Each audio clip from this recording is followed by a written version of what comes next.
This NotebookLM update will cut hours from your research time. It'll let you upload more source types, including spreadsheets and images, and keep your research from becoming disorganized.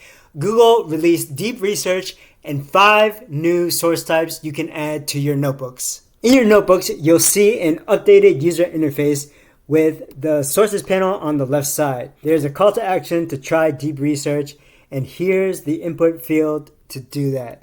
So we can type business strategy for content creators, and we can use the drop down here. We can specify whether we want to use the web or Google Drive, and then in this drop down, you can determine whether you want to try fast research or deep research. We'll try fast research first to see how it does. Fast research responds pretty quickly. It was much better than the first time I used it when they were probably working out all these bugs. So we have our sources here. There are 7 more sources. You can import them immediately, but I would click on view so you can take a look at the titles and vet the resources by clicking on that icon to open it in a new tab, so you can look through the content and determine if this is actually what you want to add to your notebook. It's even picked up YouTube videos and PDFs.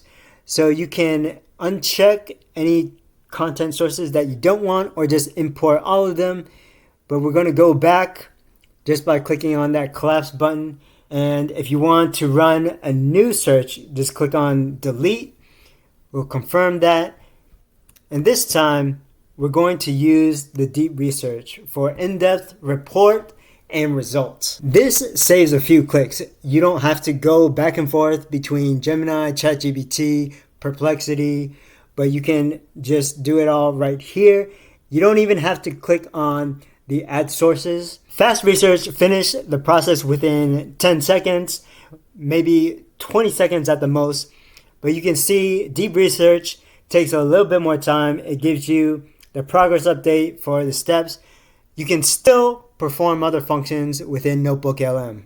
The time it takes for it to complete the research might vary depending on the topic, but this completed the research within 4 or 5 minutes, and we can see a summary of the research here. There's a PDF with 42 sources discovered. So let's click on view to see what it gives us. There's a complete report here with the number of sources cited in the report and the sources that weren't cited.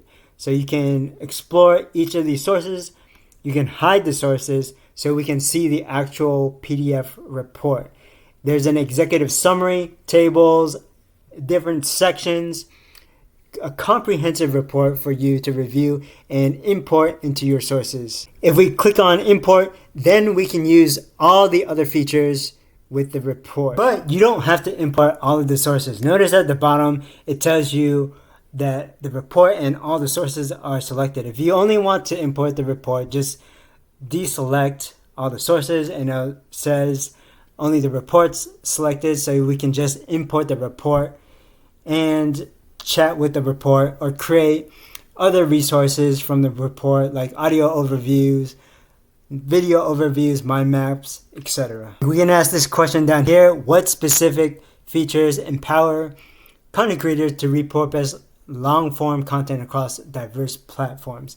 And it comes up with the answer for us, citing all the sources. Actually, if we click on our strategic report and look through it, it even cites where it came up with the information. With all these references using numbers in the brackets, you can scroll all the way down to the bottom of the report and it lists all the sources that it used, so you can match them with a number and click on any of the links if you want to find more.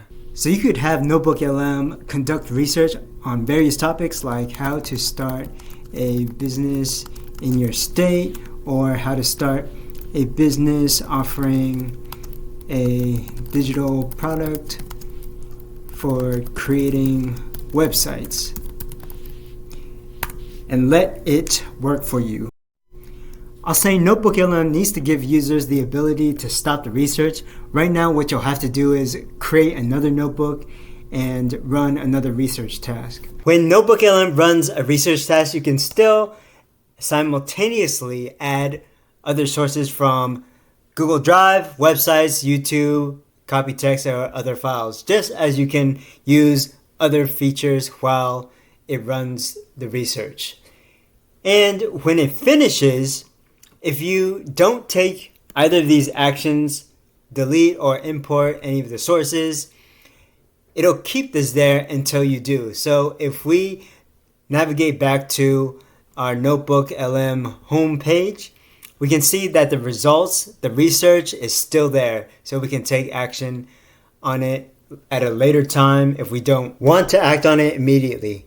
If you import the deep research report into your sources like we have here, you can ask NotebookLM to assess the strengths and weaknesses in the middle chat section here. It gives us the strengths and weaknesses along with the reasoning for each point.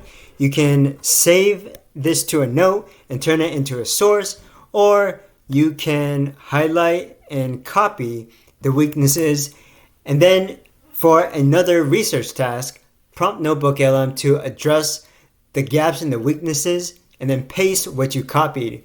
Then run a second deep research. So you create an iterative knowledge engine. Let's say you're ready to take action on this deep research report. In the middle frame for the chat, we'll ask it to create a timeline for execution using 2-week sprints. So it'll take the relevant info and give us a strategic timeline.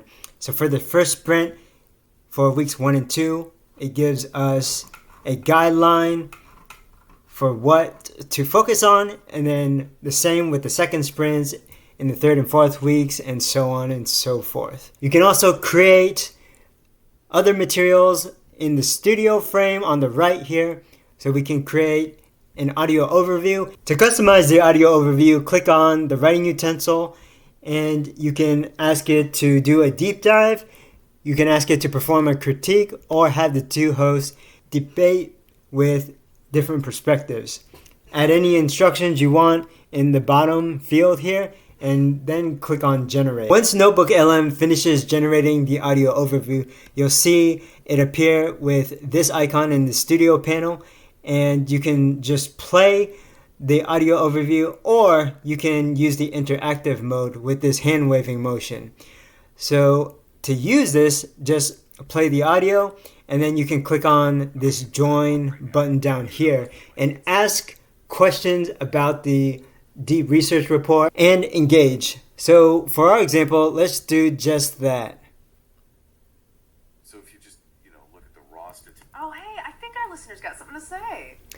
Do I actually need a full website, or can I just use a microsite? That is a phenomenal question. Okay, let's unpack this, because it ties directly into what we're about to discuss about stability. Technically, you could start with a microsite or even just a strong link in bio tool. But if you are serious about building what we call a real, defensible digital media business, And the answer is a resounding yes. You absolutely need an owned website. here's the difference. An owned website is your... Okay, that's a great answer from this material. Honestly, I didn't expect it to pull those answers out from the research report. Another thing you can do is ask NotebookLM to create an SOP checklist for repeatable tasks. That is, standard operating procedures. So anything you need to do over and over again, NotebookLM will create a checklist for you. And if you want to share this information with internal stakeholders, your team members, or external partners, you can create material like infographic or slide decks. So let's just get this started and see what it comes up with. We'll take a look at our infographic. It looks pretty busy, but there's a lot of information here, and it highlights some of the key points so you can read those quickly. Not bad, not bad. You can download it or you can share it, and we'll take a look at our slide deck here. If you click on it, then you can view and zoom in on each of the slides. So this looks like something you could definitely share with team members or stakeholders. Again, some of these slides have a lot of content, but this table right here in this slide, this looks like a great format, as well as this image here. If you found this useful, like the video and leave a comment. If you want more content on AI, workflow automation, and analytics, subscribe to the channel.